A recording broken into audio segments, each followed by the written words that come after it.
Good afternoon, everyone, and welcome to our training session on promotion of well-being in schools in Southeast Asia.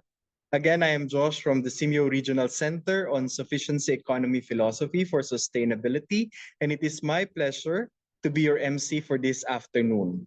We are in session 5 of the Capacity Building Workshop series for school lunch improvement. This means we have 2 learning sessions remaining. Our topic today is integration of sufficiency economy philosophy, or SEP, community engagement and sustainability in school lunch program, which aims to equip you with knowledge about SEP, how to integrate SEP into the school lunch or feeding program, and learn practices to engage community for sustainability. In this session, we will learn the values in school meal planning and preparations: moderation, prudence, and reasonableness, finding the right balance, the impact of school meal planning and preparations to society, environment, culture, and economy, and sustainable development by community engagement. Before we get started, let's quickly go over the agenda. Please note that we would manage our time as efficiently as possible and take note of the time allocations. After a quick warm-up activity, we will have 30 minutes each speaker for their presentations. Then we will have a 10-minute or so for Q&A and discussion. Finally, we will wrap up with a summary of key learnings, a post-training evaluation, and announcements for our next session. To kick things off, we would like to invite you once again for a photo session. So for those who have downloaded the virtual background, you may want to use that, or you may also use your country or school's virtual background if you wish. So once again, we'd like to invite everyone to join us for this photo session. Kindly show your videos, and we'll have like a more formal photo at the beginning, as always. So we'll have 3 shots, and we will begin now. Ready? 1, 2, 3. Please keep your smiles. Another shot. 1, 2, 3. And last. 1, 2, 3. So thank you very much for those who join us for this photo session. Now, we will have a quick warm-up activity using Mentimeter. So please grab your devices again, your phone or your tablets, and you may scan the QR code that we will show right now. So there's a QR code at the lower left of your screen. Please scan it. And we will also copy the link in our chat box, so you can just click it if you're just using a laptop or a computer. So we can all be together in this warm-up activity that will kick off our session this afternoon. So there.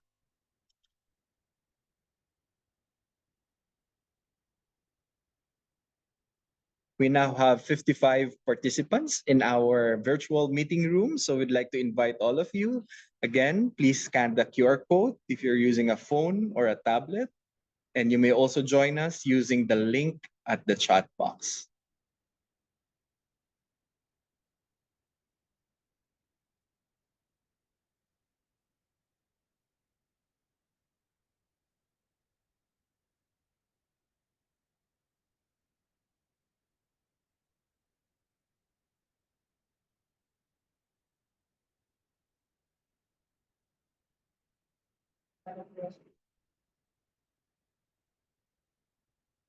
So we only have 3 questions for this afternoon session, and we'd like to invite later our Dr. Priyanu to share with us after we show her question. So are we all ready? So maybe those who are still getting their phones at time to catch up later as we show the first question. Okay, the first question is, give us one example of your daily life activities that you think related with the principles of sufficiency economy philosophy. So once again, we invite everyone to join us using the QR code or the link. and share with us, please, your daily life activities that you think relates with the principles of sufficiency economy philosophy. This is not the first time. If you are following our workshop series, during the first session, we have learned from Dr. Priyanut an introduction overview of the sufficiency economy philosophy. So let's see, how do you practice it in your daily life activities. So for those who cannot scan the QR code or go to the link, you may also chat your answers in the chat box.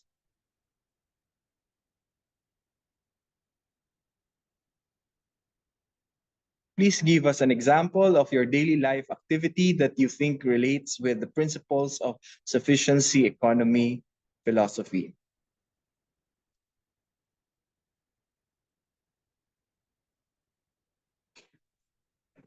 Now the answers are coming. Thank you for your participation.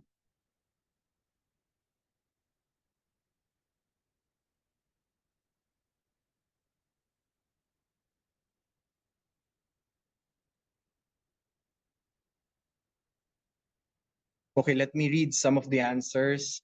Saving money, being mindful of others, teaching mostly, budgeting daily expenses, time management, making list for groceries, prepare food to work, buying from local farmers, live within our means, growing a home garden, supporting local business, eat healthy food for being full, take balanced meals and focus on nutrition. You can still answer, and while some of you are still keying their answers, I would like to invite Dr. Priyanut to say something about this question. Yes, thank you, Joa. Oh, this is wonderful. Because we have met last time for about I think 2 weeks ago, right?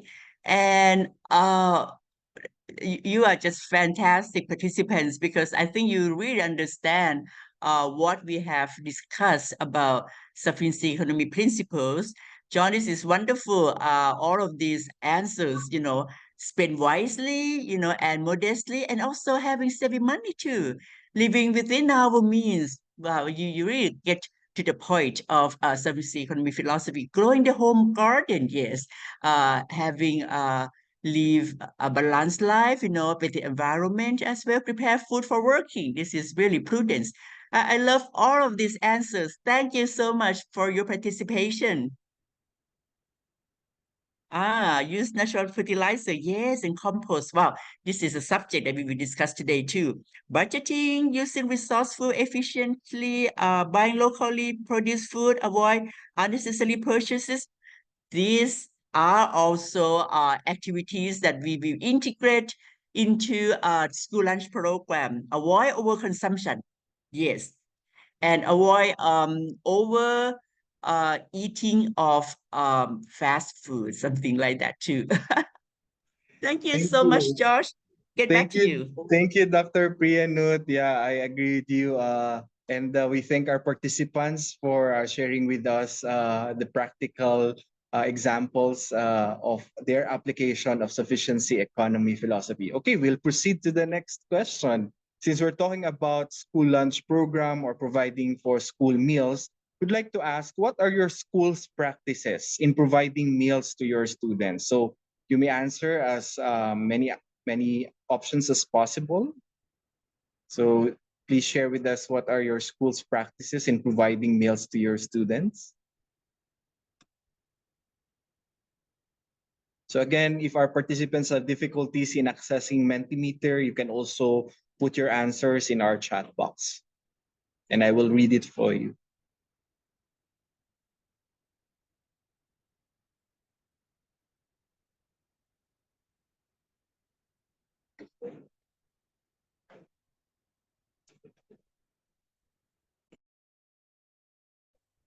So there are schools that provide milk to their students, and then there are schools where students either buy food from the canteen or they bring their own lunch boxes.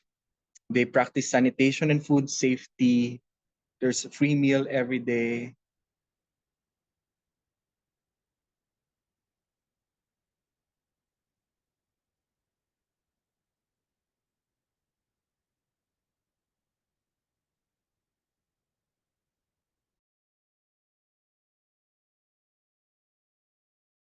Oh, this is good. Our government supplied twice meals per day, breakfast and break time. So our school have lunch provided by the ministry. Students bring their own foods, providing good food from local farming. It's good. Free lunch meal and milk for all students. There are pupils who brought meals to school as they don't provide meals. The government provides students with healthy and balanced lunch meal every day. They buy food from canteen. Yeah.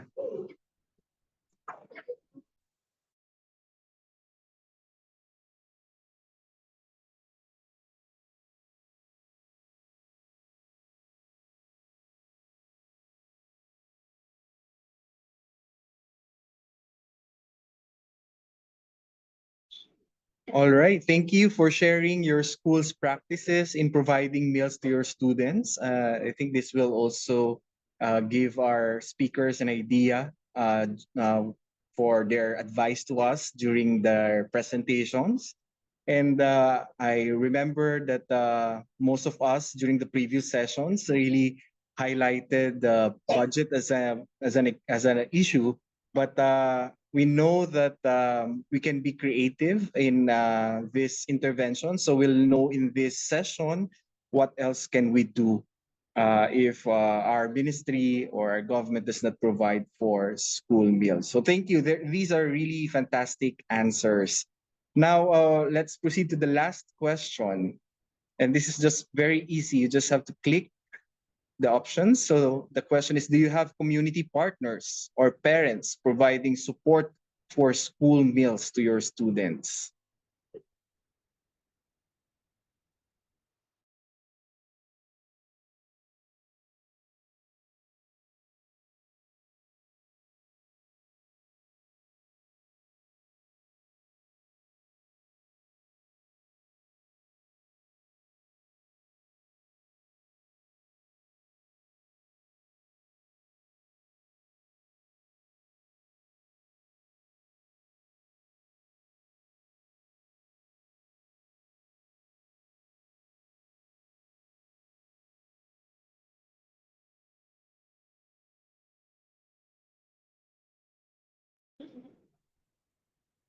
All right. I think this is a good starting point for today's discussion. So this is like a survey for those who are in the room. So 9 of us said they have community partners or parents.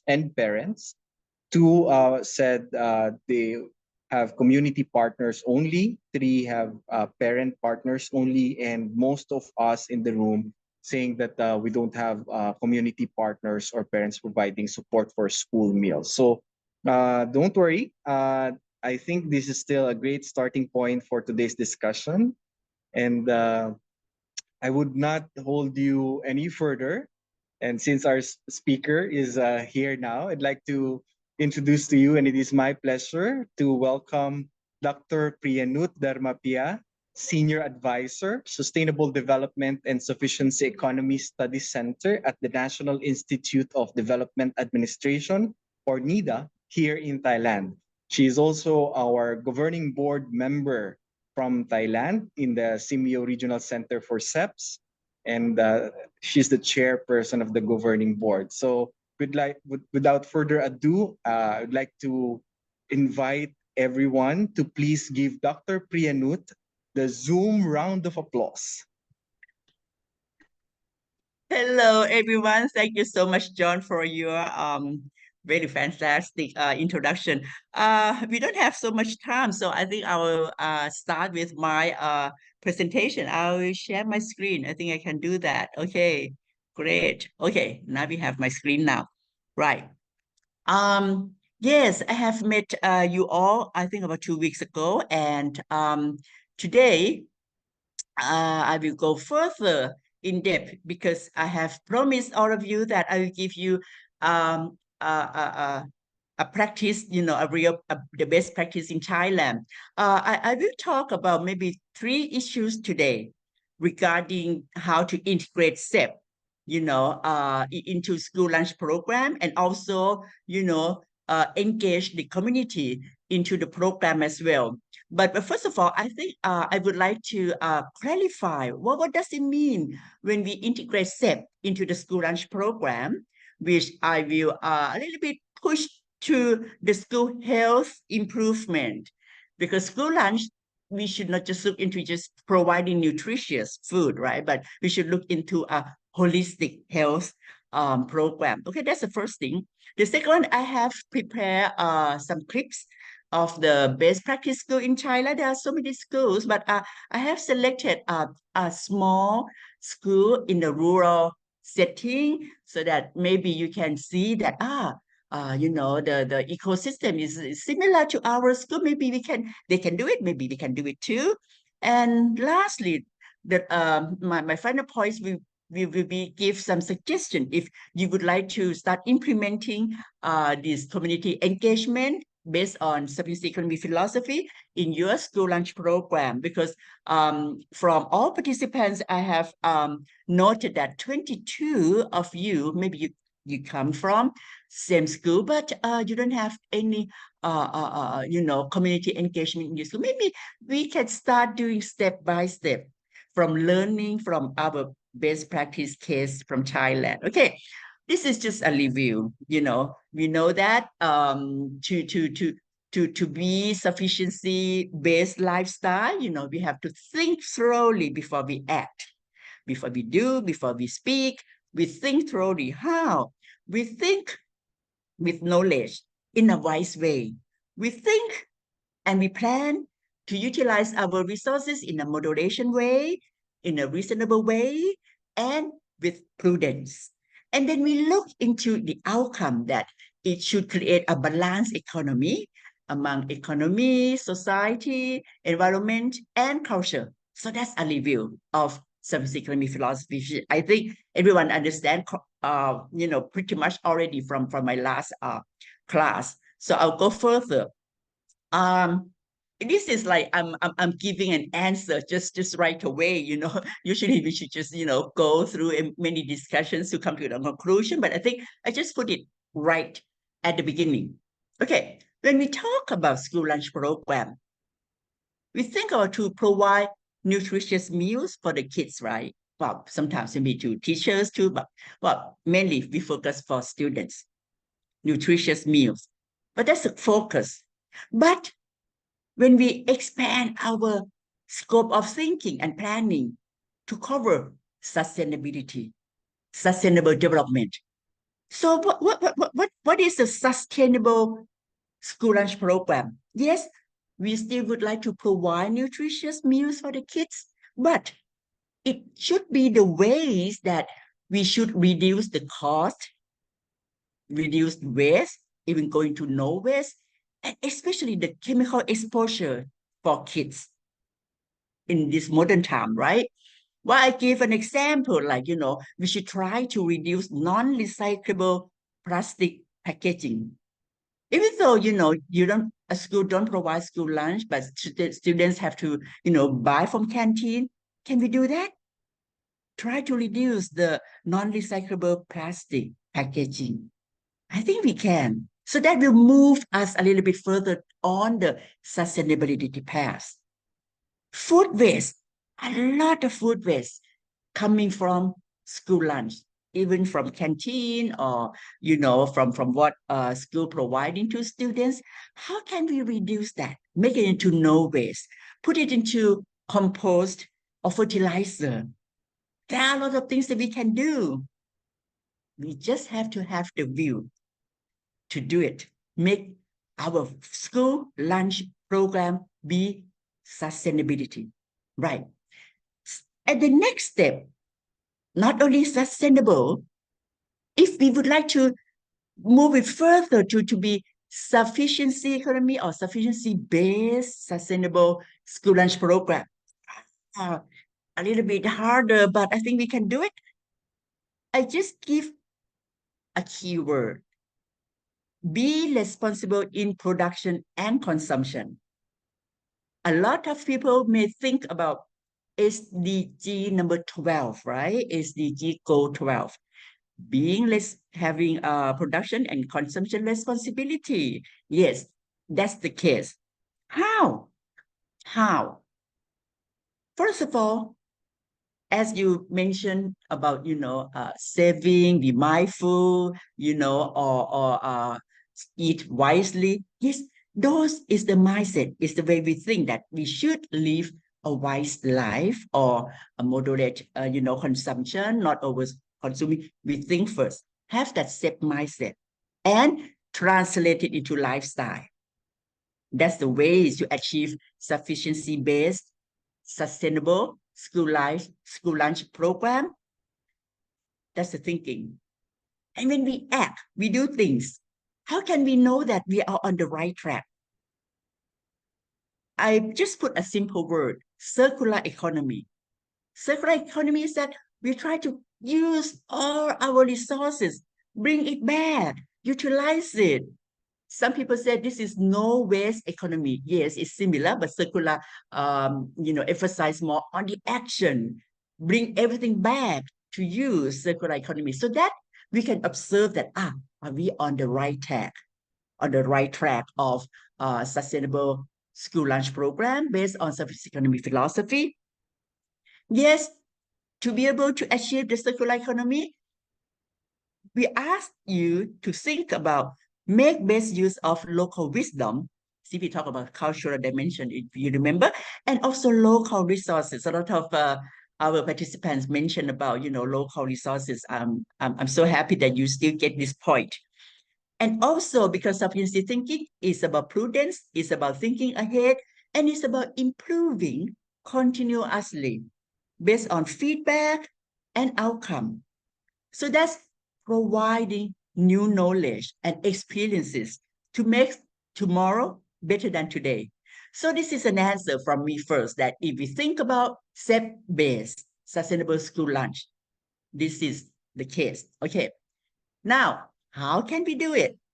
And is it really can do it? Yes, we have the best case for you. But before we go to that, I just would like, whenever we would like to assess, are we doing it okay? We look into monitoring program, you see. So we have to see that is the ecosystem, the environment, is clean, green, no waste.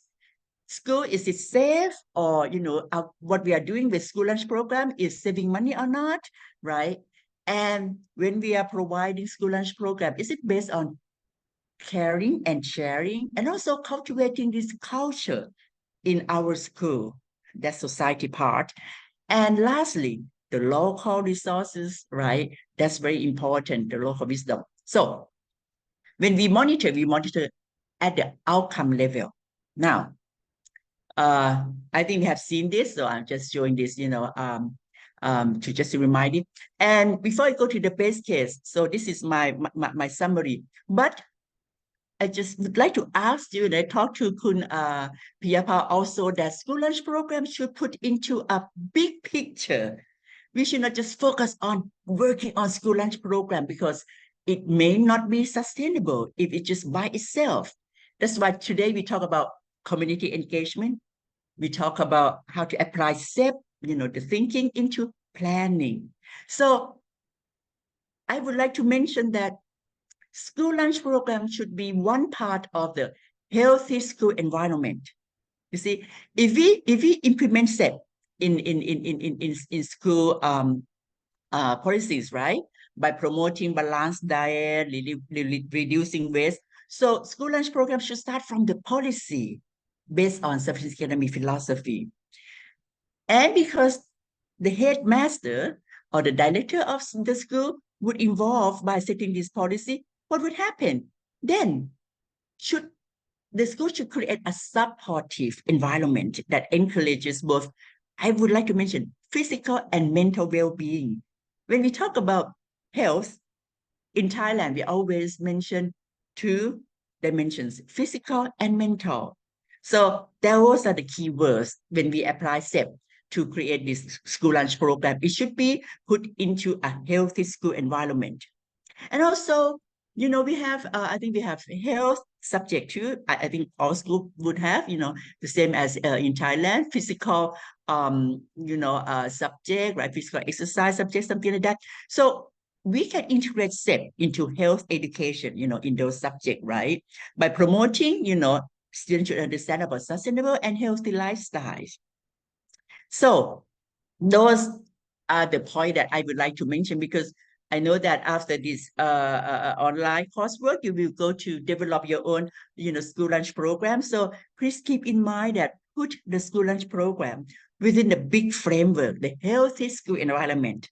So all of this, maybe we can say it's a theory, right? So let's look into the real case. I have many cases, but I went to this school, and you can see me a little bit in the clip video. So I pick up an example of a best practice, in school lunch program that had the community engagement, and also creating this health, healthy environment school into the surrounding the school lunch program.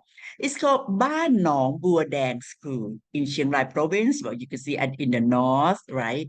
It's a rural setting. It's a government small primary school. Well, it has been established, for a long time. Class, there are grade 1 to grade 6 primary school, one school principal and 9 teachers. And there are right now, this school year, there are 94 students.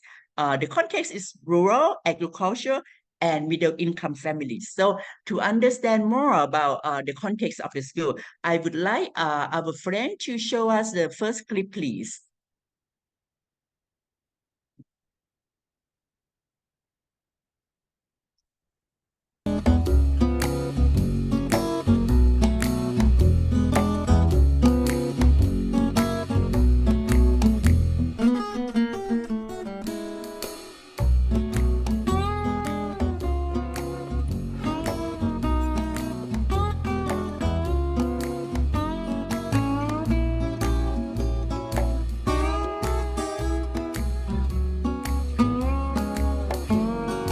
If one asks what the hero or heroine of Ban Nong Bua Dang School, Chiang Rai Province looks like, it would be difficult to answer because many look like heroes and heroines.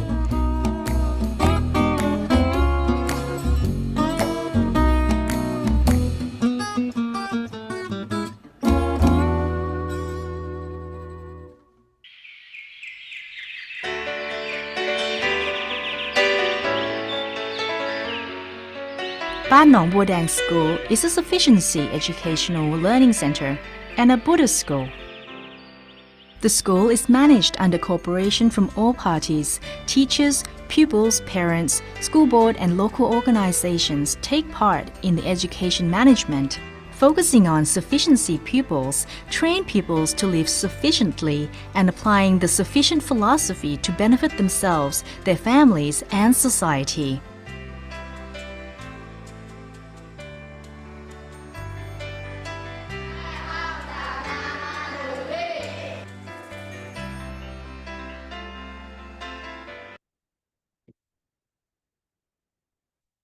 Okay, so that's the school context. You can see a lot of activities over there, right? There are also buffaloes, in the school, chickens, frogs, and they grow so many things. So this is what I mentioned about this, school ecosystem to support the school lunch program. Okay, we look into further how Ban Nong Bua Dang School started to apply SEP in their school. So they start from, applying SEP, right? And then within that, there is a project, which is, the school lunch program, right? The key word is that the whole school approach, meaning integrating SEP into school curriculum. I mentioned about this last time. I would go further. Ban Nong Bua Dang collaborating with all stakeholders, teachers, parents, community members, participating in this school lunch program. But within the scope of curriculum, The activities, you see, moderation, reasonableness, and prudence tell us that whatever activities that we are going to select or design has to be suitable to the school context. And they do it in the Ban Nong Bodang do it in a project-based approach because they do it step by step, small a little bit, and then growing to bigger, and then the whole school approach. So they start from a project-based approach to promote SEP, into like school gardening program project or school lunch project, something like that. And of course, the main personnel that working on this are teachers. So there are training sessions for school personnel, teachers, continuously. Okay, maybe you can understand this more from the second clip, please.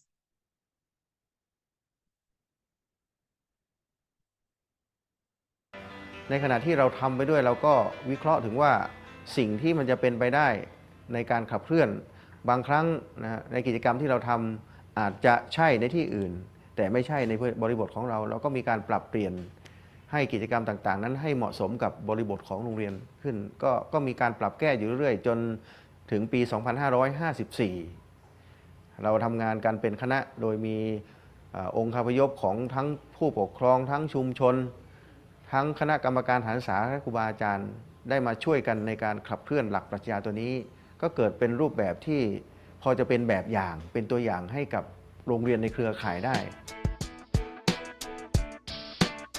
Ban Nong Bodang School organize sufficiency-based learning activities for people to practice until they are skilled in making decisions based on the sufficiency principles and can adapt the knowledge to their everyday lives and encourage people to progress in their learning age appropriately.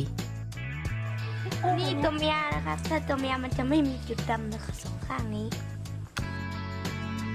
The school integrated SEP into the 8 learning subjects of the curriculum and carried out the BioWay project to sustainably develop 4 aspects of economic sufficiency, namely husbandry, environment, fishery, and plants.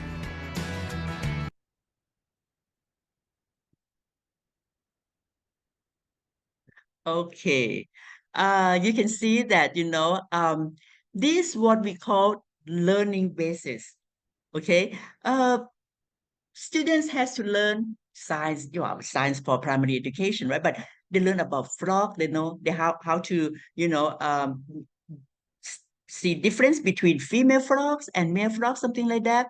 They learn, the difference of the leaves of the of those plants, So these learning basis are using as teaching tools for teachers, for many subjects.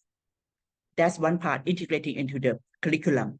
Another one is that this is a school lunch supply basis also. So we move to how we, this session I summarize again, is to show you how to integrate, learning basis, right, into curriculum. Now, how it can be applied. Okay, I mentioned about Q part, right? When students learn to cultivate the SEP mindset, teachers have to use questions. Let students plan. What are we going to plan, right? Which plants that are suitable to our soil conditions, something like that. And they did the real planting, and then reflect whether their plants, their herbs are growing well or not, their rice, is dying or need more water or something like that. So they reflect, they learn more, and then they questions and do this, Q part circle of learning. So this is a learning activities. I mentioned this already. So now move to the real school lunch program. The learning basis that we see, frogs, plants, rice field, buffaloes, those are both learning basis for curriculums and also providing basis for the school lunch program. Let's get into the school lunch program. Third clip, please.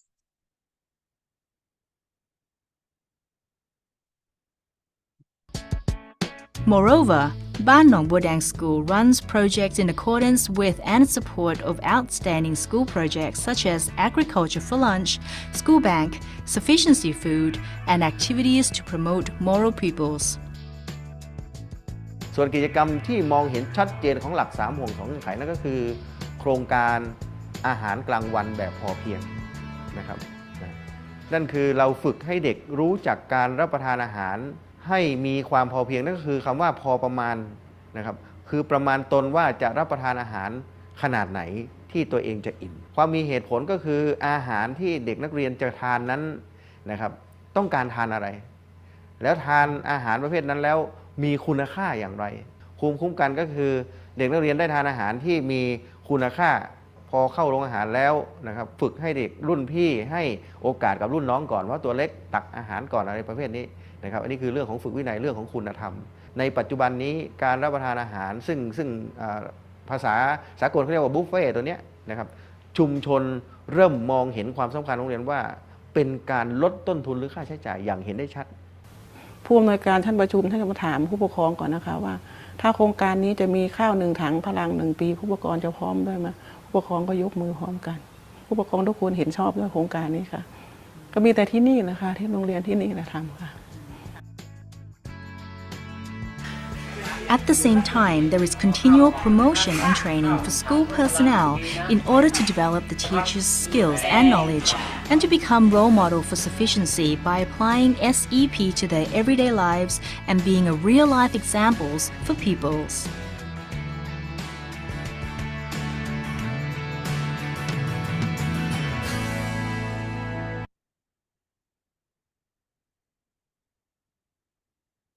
Okay. So the characteristic of school lunch program at Ban Nong Bo Dang is that, first of all, it comes from the school garden or agricultural, for lunch project, right? I mentioned they start a little bit by a little bit, and then so those, chickens, eggs, vegetable, coming from their garden, school garden. And you can see those parents bring, 1 bucket of rice, one parents, 1 bucket, because it's a rural setting. And in Thailand, that setting, they grow rice every year. So they just, donate, which is, participating, right? Donate the rice, parents to school, because it's so hard for school to grow rice to, provide the rice for whole year for students. So parents contributing to this. But that's one part that the parents are contributing. But sometimes parents take turn to come to make food for their students too. But I mentioned already that this is local context. So you have to think what your community can participate. But whatever you are going to do, start from consulting, talking to each other, understand the issues, and having the same goal. So that's the starting point, which I will summarize later. Next one, first is all supplies, coming from the school garden. Parents participate in, sharing their rice and maybe their labor into the school lunch program. Third is that, when I mentioned sufficiency mindset and behavior, lifestyles, they do it by really practicing through the school lunch program. So they do buffet. Even though grade 1, they have to take food by themselves. They have to think how much do they need. And they always start from grade 1 take first, because otherwise, the grade 6, if they first, maybe they take so much or something like that. And everyone had to sit together and do some pray, to thank those who give, rice and food or something like that. So that's Thai tradition, right? The culture. But they learn how to talk over, lunch and having conversation, helping each other, and clean the desk and clean all the utensils together. So those is the way that school lunch program integrated into cultivating the SEP behavior. So those are the 3 characteristics. There are more than this, but I just summarize into just 3 characteristics of Ban Nong Bo Dang school lunch program. Okay, and the last one, well, this is I talk about this already, we should ask students to think all the time, okay, how much should I eat, why, and am I eating, balanced diet or something like that, using, this can be done during the, maybe physical science education project or something like that, right, subject, right, okay. And lastly, whatever we do, we need to assess the results. We can look into, nutrition and health for students, right? Did they get, the fresh produce, gardening, nutrition, right? And and they learn firsthand knowledge, about where the food comes from, leading to healthier eating habits. For academic and engagement, gardening activities can be integrated into curriculum. I mentioned already, enhancing like science or mathematics. It can measure how fast the rice is growing, something like that. Integrating into many subjects, right? And environmental education, which I believe our school right now have, because we're talking about sustainable development, right? And students engage in hands-on learning. They're fostered, the curiosity and critical thinking through planning and action by themselves. Then we improve the quality of meals by homegrown ingredients, from school, right? It will be safe, and it will be safe and safe, right? I mean, safe, SAVE, save money, and safe, hygiene, food, right? Life skills. All of these, gardening, school gardening project will provide life skills to students. I summarize into 4 points, important points that are the outcomes from the school lunch program. But listen to the real one. What does he think about the school lunch program? Okay, my last clip, please.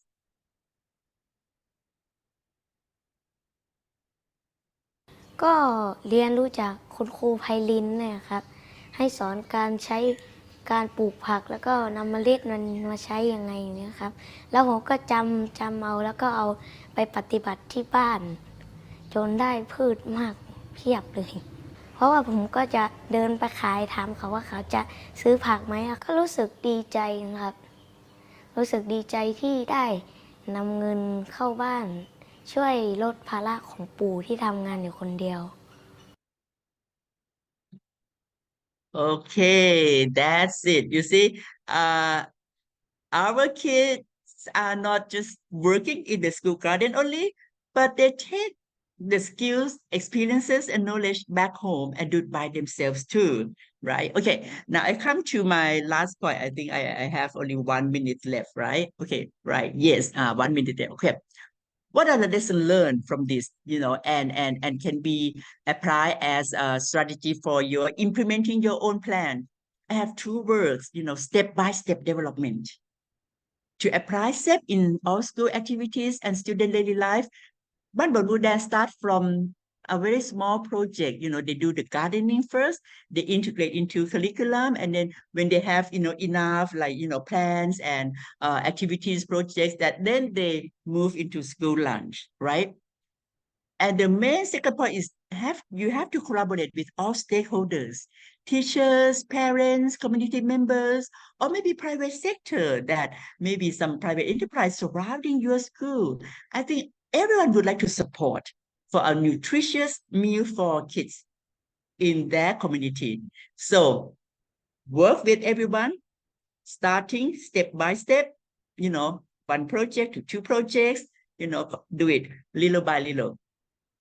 But why doing this step-by-step development? I would encourage that we should look whether what we learn from what we have done by monitoring and evaluation, so that we can improve the health, the well-being program, better every day, right? So we should access, the effectiveness of the activities by a participatory process, listening to teachers, to parents, from students as well. So continuous improvement based on feedback and outcomes are very important for us to go back to make the project, existing project better, and to start a new project until we have the whole whole school approach of school lunch program. Okay, my last slide is that what are the key takeaways from my talk today, just over half an hour? I think when we do it, into the whole school approach, I think people will start to see the importance of SEP in daily life, in education, and in school health. By cultivating the mindset and behavior, we can see the behavioral changes in students, also in teachers as well, that we will appreciate. SEP is really make the whole society, in school, in community, be more harmony, peaceful, helping each other, caring and sharing, and we preserve our environmental as well. Call to action. I'm presenting the Ban Nong Bua Dang case, and I always emphasize that we have always have to think local solutions. You may not do everything like Ban Nong Bang do. You have to think moderately, suitable to the local conditions. But every one of us looking into the long term, the sustainable development. So we are working on the local solutions for global challenges. We try to reduce food waste, reduce plastic, create the no waste, in our school. That's call to action for sustainable development goals. The outlook. So I think we should have a wishful thinking to see that once if we integrate SEP into education and daily life, this will create a sustainable mindset, generations for the world. So that's the outlook that we should aim for. So all of these key takeaways, from my brief presentation, I'm willing to assist you in any ways when you do project. I don't know, Piyapa, you asked me to read your projects and comments, what kinds of ever, but I think I have few more minutes, 2 or 3 minutes for to take questions and answer. Okay, back to you, John or Piyapa. I'm not quite sure who will moderate the questions and answer. Thank you very much, Dr. Priyanut, for such an inspiring presentation. So I'd like to invite the participants to please send Dr. Priyanut a virtual round of applause for such an inspiring and can I say lovely presentation for sufficiency economy philosophy applications in providing for the school lunch program. So let's react. Hand react. Yes, thank you. So we will entertain a Thank few you. questions, Dr. Priyanut, and I see Yes. there are already questions in our chat box. So let me read the first one from Cambodia. In my school, we had invite a monk to pray and do meditation at school for all students. Do this activity is SEP? And then I will add the two more questions from our friend from Cambodia. A few community people are always share their dessert and same from to student, but not regularly. Is this SEP? And could it contribute with sustainability? Okay, when I take the questions whether this is safe or not, I always have to go back to my sufficiency principles. The monk come to pray and do meditation at school, but we always have to think, for what? What is the reason? What are the results that we would like to achieve from this? If we want to keep school children or our kids, and teachers, practicing mindful so that they think ahead before they do. So that we answer. How long would it take? In Thailand, every school do meditation in the morning and in the afternoon before they get into class. But, like grade 1 and grade 2, they do only 5 minutes.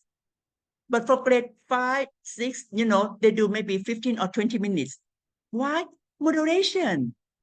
Because the small kids, they cannot sit for like half an hour or something like that. So it's not about praying or inviting monks to school that are safe, but it's about how we do it. Is it suitable for the age? Is it have the results that we expect that are, cultivating the right mindset? And when we prepare this, is it a prudence way, to prepare this, right? I hope you get my point. Okay, the second one, a few community, yes, but you see, being a sufficiency people is so difficult to answer right away, right? Dessert, is it full of sugar? Is it Coca-Cola. But I should not say that label, right? Sorry, John. I hope we are not doing anything something. Anyway, so is it only delicious or also nutritious? You see, SEP people always think why and what is the results, and is it suitable for the students, right? And if we feed a lot of expensive dessert to students, is it good? Is it moderate? Or, once in a while it's okay. I would think every school in Thailand, we have this sharing, once in a while. Like I myself, I do it, several times too. I go and offer like,ข้าวมันไก่ anyways, pad Thai, whatever, Thai delicious food to students, because I think sometimes when they have delicious food and they say, okay, well, people know that they are doing the right thing. So they come to assist them, giving them more like, encouragement to work further. So it has to be the right reason and the right dessert, not only delicious, but also nutritious. Then we can say, aligned with the principles. I think you get my answer. Okay, you understand my answer. Do we have more? Yes, Yes, John? Dr. Priyanut, we'd like to invite if any of our participants would like to ask a question, turning their microphone on or video on. Yes. You can share my video, and also the PowerPoints. Yes. I think it's in the chat box. But the video, maybe you have to put it in Drive Google for everyone if Yes, they would like to see more. yeah, Yes. we have also put the YouTube link for the Okay. video. So, Okay. anyone would like to ask a question from the participants? Okay, while waiting, thank you so much for so many applause. Wow, I'm so excited. This is wonderful. It's raining hard right now outside, but this is just warm uh, uh, uh, appreciation from all of you. Thank you so much. Yes. It's good that they have school garden project. Students have so much fun. So when you think about, as I mentioned, maybe this is my summary, John. I mentioned already that when we talk about school lunch program, is it just normal school lunch program, just really providing food, or a good school lunch program providing nutritious food? Is it sustainable? The process that we are providing lunch, is it, less of the waste or less plastic, uh, low cost, something like that? Is it sustainable based on sufficiency economy? Is it coming with, practicing students to think, to plan, to act by themselves, and to be able to apply it in their daily lives? So I think those are my last keywords. So thank you, Dr. Priyanut. I think the participants are already fed with wisdom coming from you, and we hope to apply this in our school lunch program in the school. So once again, thank you for sharing your expertise, and we hope to see you around soon. Okay, bye everyone. See you later. Bye bye. All right, we shall continue with our next presentation. And this is about community engagement and school lunch sustainability practices of Thailand. Our next speaker is the Director of Bureau of Student Activity Development and Director of School Lunch Project Fund in the Office of the Basic Education Commission in the Ministry of Education in Thailand. So please welcome, ladies and gentlemen, our speaker, Dr. Waranyapon Chalira. The floor is yours, ma'am.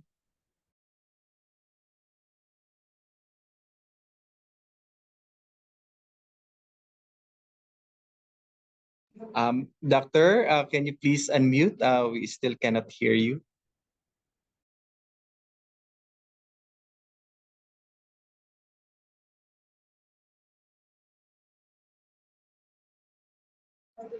Please unmute. Sorry, Yeah, sorry, there. sorry. Okay. Okay, good afternoon, everyone.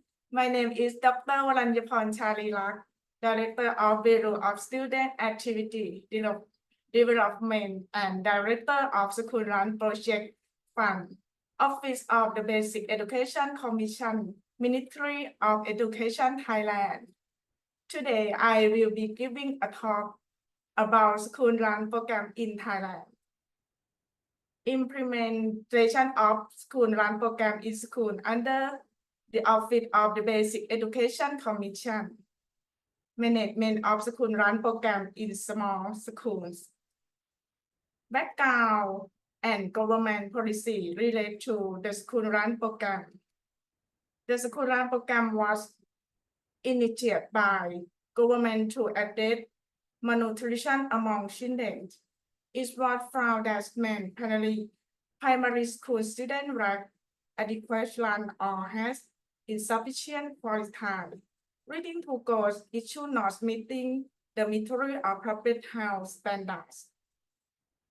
1952, the Ministry of Education began the School Run program by providing run to minority students in this school.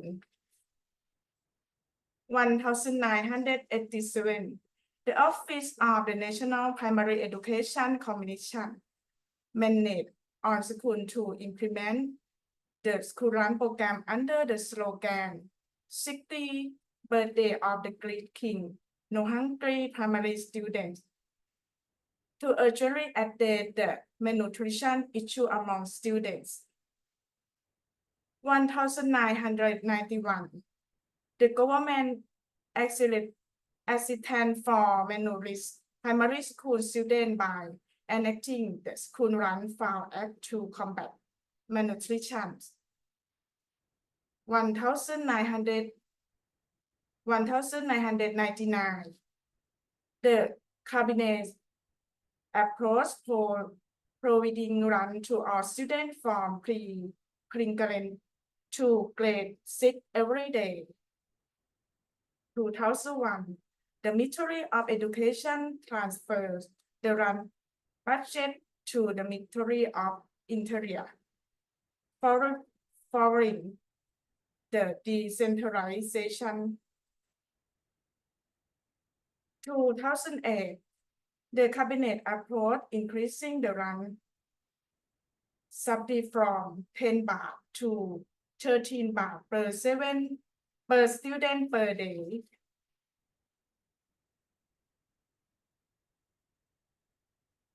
2013, the cabinet approved increasing the run subsidy from 13 baht to 20 baht per student per day. 2028, the cabinet approved increasing the run subsidy from 20 baht to 21 baht per student per day. Next, 2022, the cabinet approved a trial run subsidy school with 1 to 40 students per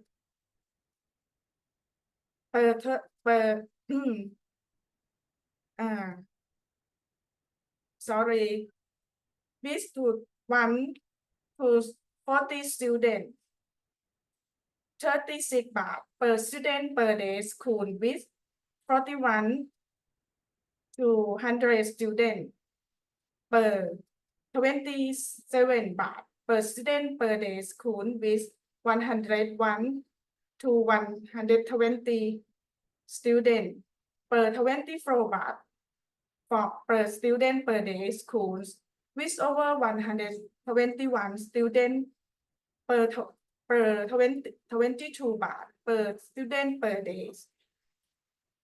Next, 2024, the cabinet approved on March 26 the allocation of grants subsidized for students in grade 7 to 9 in exchange opportunity school at the same rate as students from pre-kindergarten kindergarten to grade 6, according to Cabinet Resolution of November 8. This applies to schools under the Office of the Basic Education Commission, the Department of Local Administration Promotion, the Border Patrol Policy Bureau, and Bangkok Metropolitan Administration under leadership เพิ่มพูนชิดชอบ Minister of Education. Next slide. Management of school run program in small schools. The increase in the run fees for students is based on the size of the school.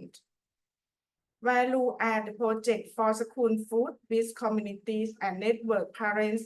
For example, growing vegetables, rising fish, rising ducks, rising chicken, growing mushroom, rising pig, and so on.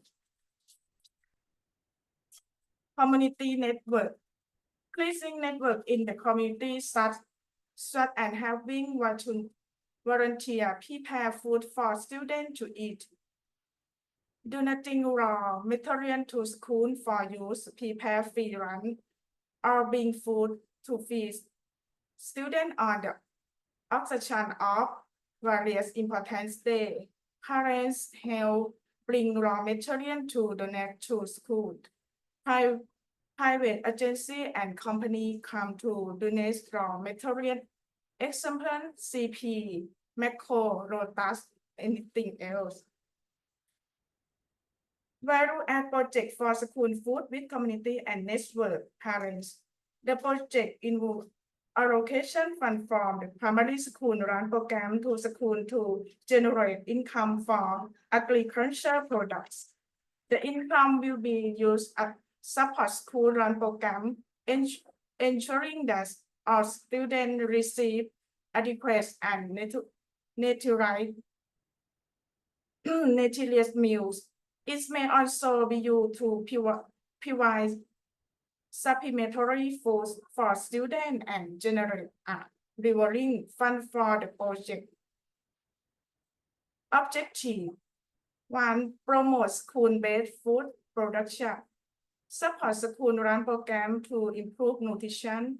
Promote the development of vocational skill among students. Provide a revolving fund for continued project operation.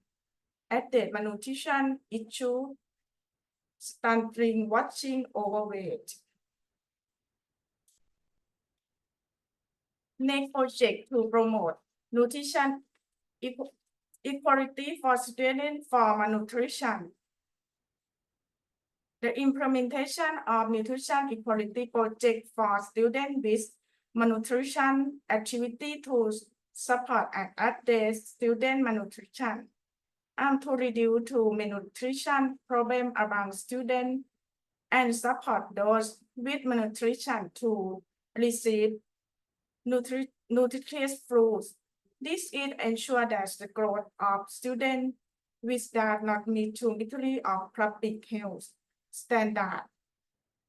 In improve for addressing student malnutrition in a past year.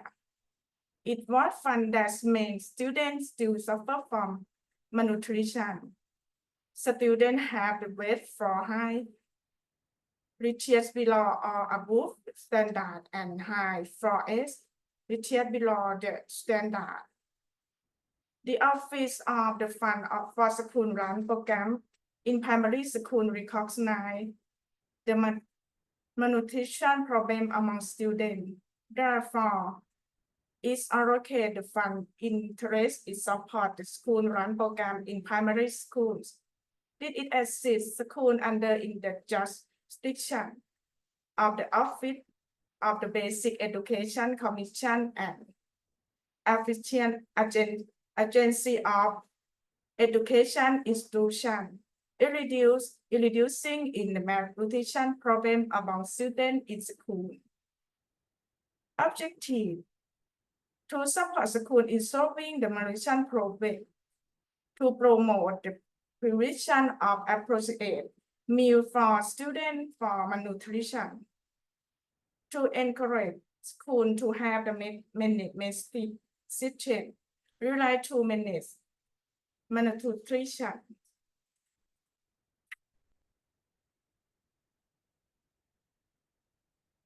Network of implementation of cooperation for school run program for small school in Thailand.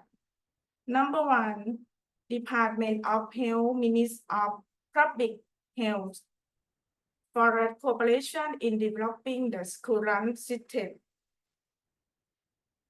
Create a manual for students who are overweight. Develop learning material to promote nutrition awareness among students, school, parents, and public. Number two, Your Part Foundation. Under the Food for Good project in fiscal years 567 to the foundation provide a budget and knowledge to 100 schools. Number three เจริญโภคภัณฑ์ from Life Development Foundation support the chicken farm project for school in Nakhon Phanom province expand to 25 additional schools in fiscal years 2,567 with a budget of 400,000 baht per school. Number four, the Thai Chamber of Commerce.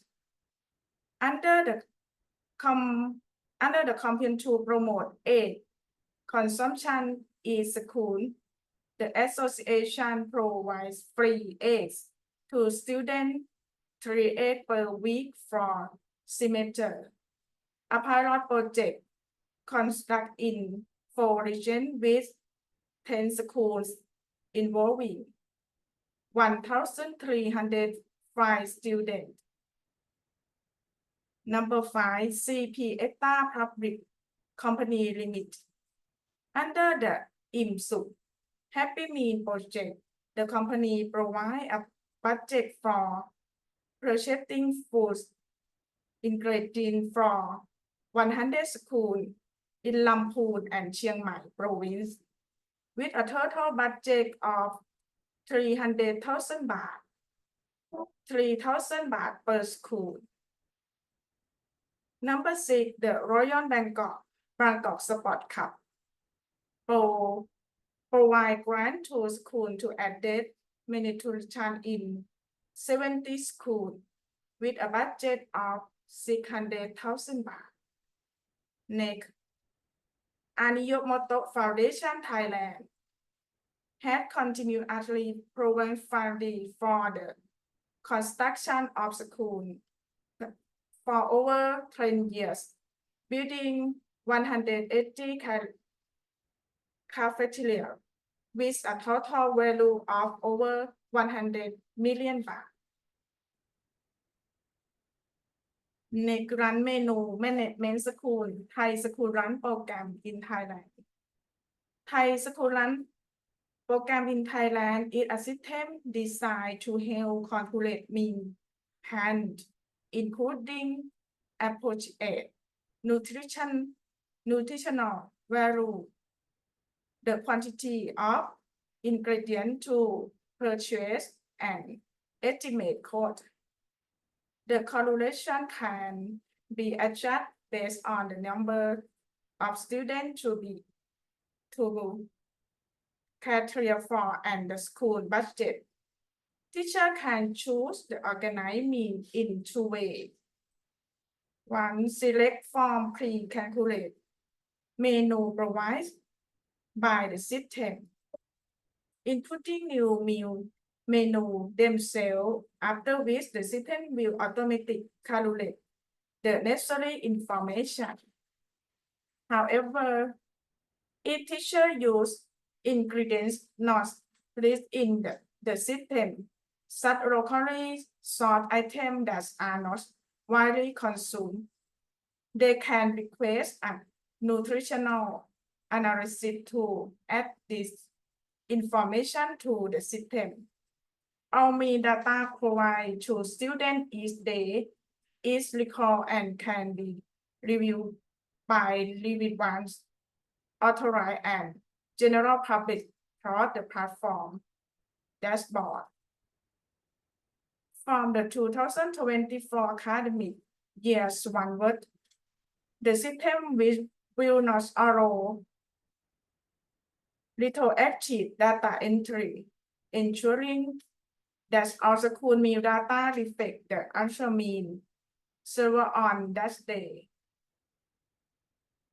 In addition to the main function mentioned above, over 11 years of research and development and continued service have resulted in the Thai School Run platform having a database of over 1,000 nutritionally appropriate and taste compatible meal plans. This database is sufficient to serve as a foundation for developing an our system for automatic meal planning, making it easier for teachers to work. The AI consider nutritional value, mean, variety, and cost are in with the budget.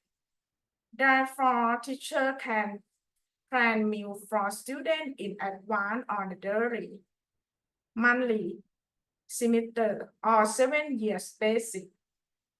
Importantly, the system is designed to allow teacher to adjust price to reflect real world conditional and accommodating fluctuation in ingredients price. Thus, organizing meal for students is no longer and difficult all the time consuming task. Key feature of the Thai School Run program system. Calculator nutritional value ingredient, quality and cost. Offer pre-calculate menu and allow for custom input. Provide a database of over 1,000 recipes. Use AI to automate meal planning. Allow teacher to adjust price based on market fluctuation. Overall, the Thai School Run system aims to provide a comprehensive and efficient tool for schools to plan and manage their run program, ensuring the students receive nutritious and balanced meals. Challenge: insufficient funding. The exact budget allocation doesn't fully cover the cost of processing ingredients and prepare meal that meet all 5 food group and essential nutrition requirements.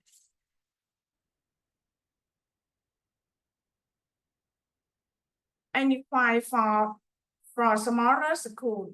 Small school with fewer students of the face higher administrative cost, cook salary compared to the other school. This disproportionately limited their ability to manage resource efficiently and develop quality meal and the current rate. Benefits: improve student nutrition. Our students will have access to balanced nutrition meal that promote healthy development and learning. Enhance management for small school. The increased funding will improve management efficiency in smaller school, allowing them to develop quality mean within their budget, and reduce education inequality, ensure our students regardless of school site receive mean that meet their nutrition needs. Okay, thank you so much. We sincerely hope that the information will be useful to everyone.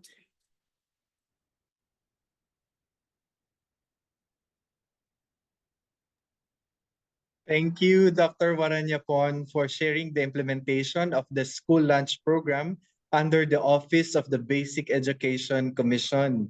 What you have shared is something many of us would like to achieve. At this point, we will now open the floor to questions. If the participants have any questions, feel free to raise your hand or you can type them into the chat and we'll address as many as we can in the time that we have.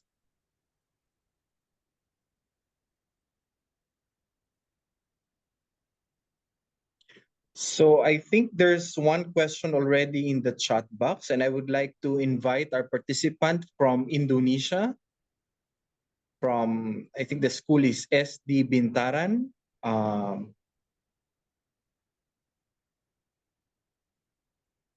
Please, you can ask the question by unmuting yourself so we can hear you, ma'am or sir.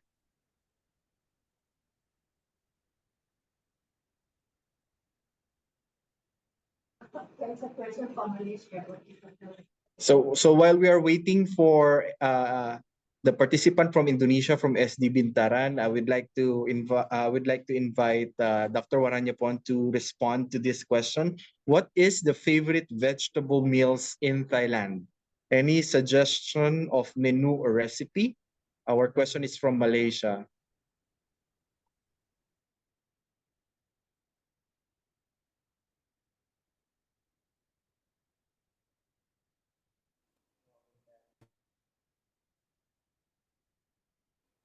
We would like to request Kun Piapa to please translate it for Dr. Waranyapon.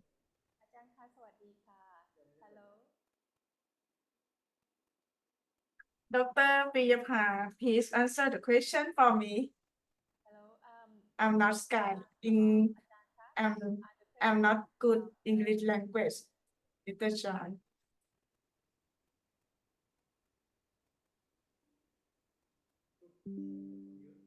Please, Dr. Piyapha.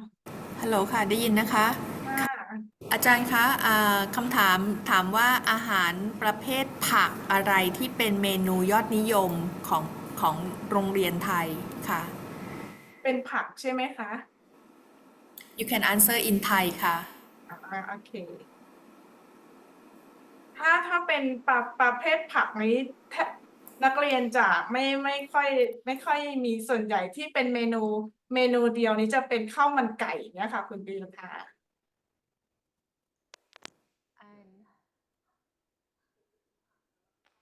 ถ้าเมนูผักกำลังดูว่าสิ่งที่นักเรียนชอบเคยไปโรงเรียนนะคะ จะเป็นพวกแบบผัดถั่วงอกหรือผัดผักอะไรอย่างเงี้ยค่ะผัดคะน้าอะไรอย่างเงี้ยค่ะเด็กๆก็จะทานบ้างแต่ส่วนใหญ่เด็กจะชอบทานประมาณอาหารจานเดียวจากที่เคยสอบถามนะคะเป็นเมนูข้าวมันไก่ประมาณนี้ค่ะ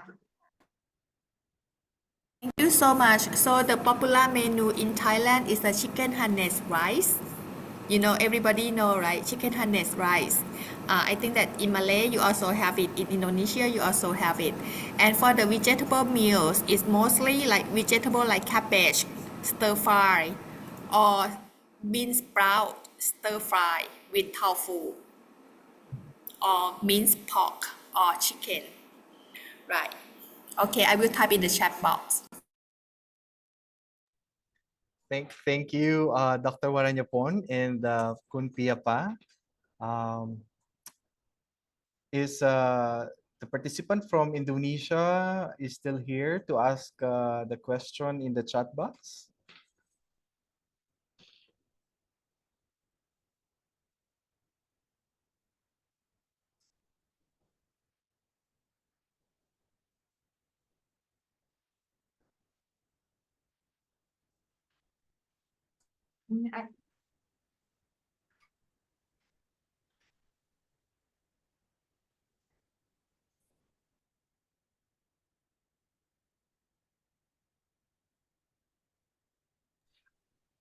No answer.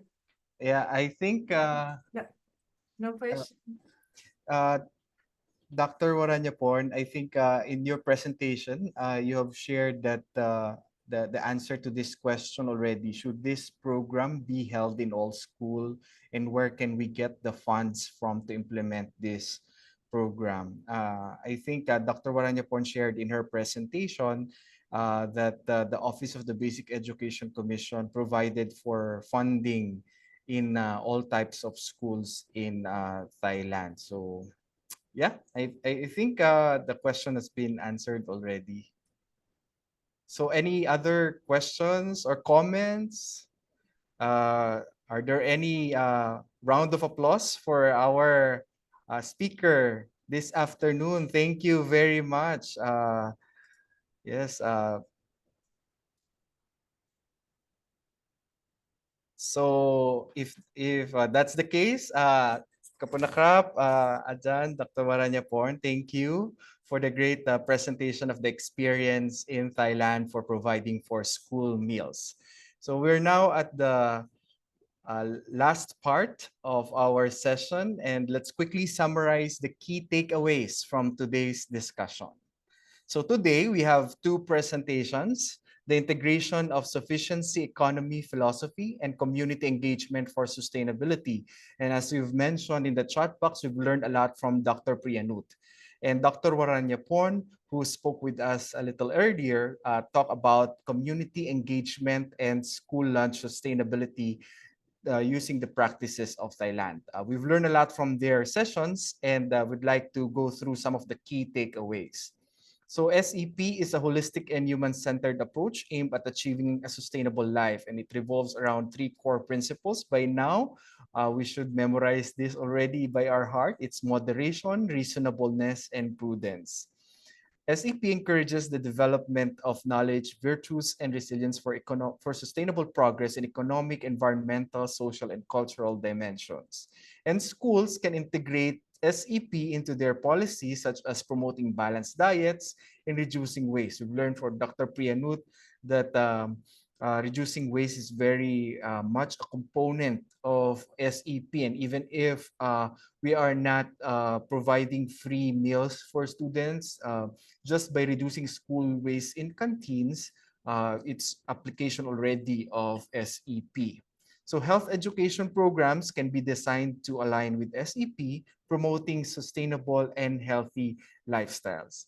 So we've learned about the Ban Noang Buadang School in Chiang Rai, Thailand.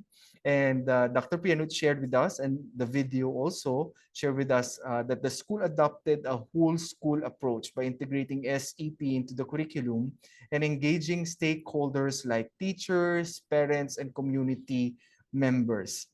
I think this is very important because providing for healthy and nutritious meals for students is not just the business of the school canteen, but it's a whole school approach that would really allow us to enjoy the benefits of the integration.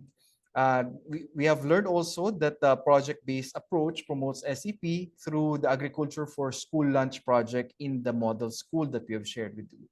And there's a school garden program that provides fresh ingredients and foster life skills among students. Finally, there's an emphasis on monitoring and continuous improvement to ensure that the implementation of SEP remains effective and adaptable to the changing needs. So let us not forget the keywords here are healthy and balanced lifestyle, sustainability, community engagement, nutritious meals, student well-being, and life skills. And we hope that we remember this as we plan for some project proposals for the school lunch program. And finally, with our last speaker, I have identified here the key components in the implementation of the school lunch program in schools under the Basic Education Commission of Thailand. So first, this is a government-led program. It's supported by policy. There's an act of, or there's a law on that. And there is funding as presented to us by Dr. Waranyaporn. It's based on school size. So there's budget for each of the student in small schools, medium schools, and big schools. We have also learned that there's value added through projects, and this is supportive of what Dr. Priyanut mentioned, that a project-based approach would also enhance our implementation of school meal program. And then the community network partnerships are very important. So earlier you've said that um, there's no existing, or not all of you, but 22 of you said that there's no existing community partnerships. But in the two presentations, it's emphasized that maybe we could step by step engage the community in our school meal program or school lunch improvements. And finally, I think this is very enlightening, that the government industry collaboration really adds value to the provision of healthy and nutritious meals to students. And in Thailand, there have been partnerships with the Department of Health, Ministry of Public Health, Yavadhana Foundation, CP for Rural Lives Development Foundation, Thai Chamber of Commerce, CP Extra Public Company Limited, the Royal Bangkok Sports Club, and Ajinomoto Foundation, Thailand. So I guess the real knowledge that we gain here is the importance of having a community network. And it begins with our schools. And the schools have their students and the parents as primary stakeholders in our programs that we will institute or we will improve. And this is very important. No matter the size of school, we can contextualize it based on our existing resources, because we cannot expect that a small school would have as many resources as the urban schools or the big schools. So, and it's very good that we have learned today that we can actually do some school gardening, and the harvests or the produce from the school gardens can actually be used in our school lunch program. And Dr. Priyanut, I remember she said that the circular economy can be practiced even in small scale. So here in the government industry collaboration, of course, not all has the luxury of having big businesses in their communities, but it doesn't harm if we reach out to the businesses, whether they're small entrepreneurs or agricultural businesses, to contribute to our program through various means, like perhaps some of their produce and like that. So this is very important because, as we have identified in our previous sessions, budget really is a challenge to us. But we see also that even if there is no money donations coming in, but if there's a community, parents and community members who are strong in partnering with the schools, and we have a strong visionary leadership in the schools, then we can make this school meal program happen, or we can improve our existing school lunch program. So once again, let me thank everyone for joining our session this afternoon. And before we close, we kindly ask you to fill out our post-training evaluation. So we will flash the QR code on screen, and we remind you that the deadline for this is tomorrow, Thursday, 29 August at 23:59 hours Bangkok time, or GMT +7. And for those in Malaysia and the Philippines, it's 1:59 of 30 August. So you can rewatch our session in YouTube, and the accomplishment of the post-training feedback form is very important for us, so we can check your attendance as well, and we can improve our further sessions. So lastly, we can now unmute or show our faces in the video or camera, and let's have one more photo. We call it the freestyle.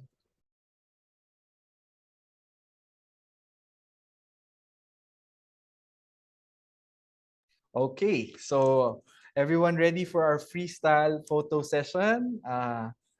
Any hand gestures, smiles are welcome. So ready? 1, 2, 3.